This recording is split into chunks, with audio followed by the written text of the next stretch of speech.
Timo, unfortunate today, you must be disappointed with the result. Yeah, majorly to be fair, you know, that's football, isn't it, really, at the end of the day. A couple of chances towards the end, Garner's had a cracking effort, keeper's pulled a blinding save off really, but you know, yeah, obviously everyone's gutted and disappointed because that was the game where we're going to turn it round, you know, bring those points and take us up that league so we can kick on, but all we can do is forget about it and the positives as well, you know, look how well we played. How much of a setback is today in the dressing room? Obviously the lads are going to be down on the back of that result, but how much of a setback has that been? Well, obviously it's like I say, it's massive, but all we can do is just kick on and push on. I know we can try and resurrect it in the next couple of weeks. We've got a big game next week at Heanor Town. You know, it's just some old clashes there, some old heads, so it's going to be interesting, and that'll be the turning points. That'll be to see if we really are good enough to go on where we need to get. Over the last few weeks, the squad seems to have got stronger and stronger. They're playing better and better football. What was it that went wrong today that kind of led to that fourth goal being conceded? Personally, I think we just switched off towards the end. I mean, it was the fact I saw it myself because it came from the back. It was a quick free kick. A couple of lads switched off at the back, and pointing no fingers because everyone, you know, we're not that kind of side. But yeah, I think we all switched off a little bit, and that led them to pinch it. But to be fair, we shouldn't be in that position in the first half anyway. I think we let ourselves down in the first half performance, and we all know that. But you know, we're a young side, and we'll kick on from that.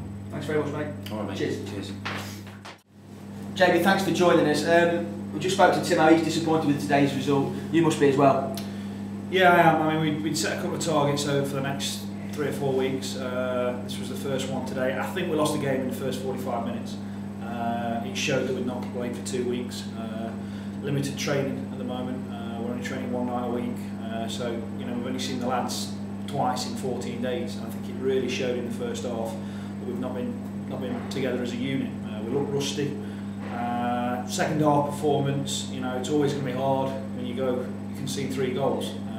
Second half performance was a lot better. We showed a lot of character, a lot of spirit. I think we showed good strength in our squad. I said right at the start today, there was 2 players on our bench that in any other side we were playing in the first, Robertson and Carl Spencer.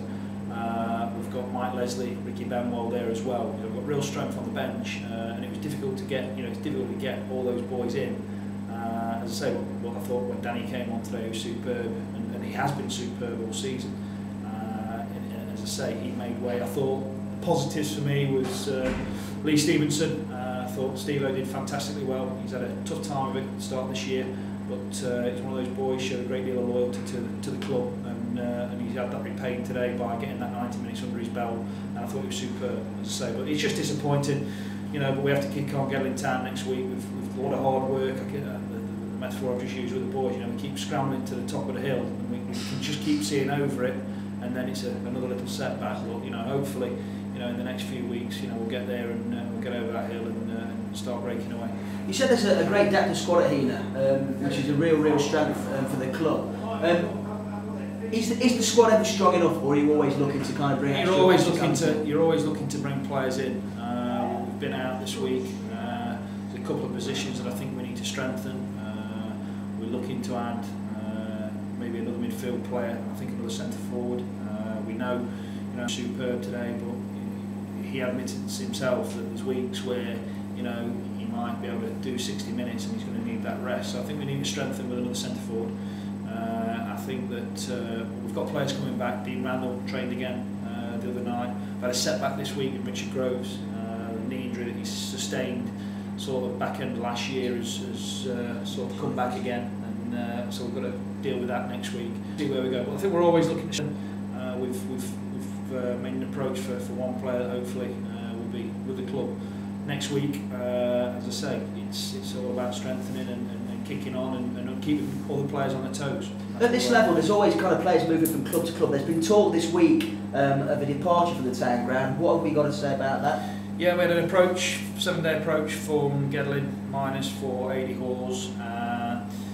I'm a sort of guy that wants to keep his best players, and we don't want Aidy going anywhere. I think that right at the start of the year, when I was first introduced to Aidy, I watched him play. He's sort of not been playing at this level in recent years, and just knew that there was something about the kid. He's athletic, he's tall, he's strong, he's an intelligent player as well, and he's got the whole package. But this thing's been a central defender myself that we need to work on with him, toughen him up a little bit, and I think we can do that here, and I think I've had a chat with AD, and he'll be going nowhere. So Jamie, thanks ever so much. no problem. See you next Cheers, week. bye-bye. Thanks.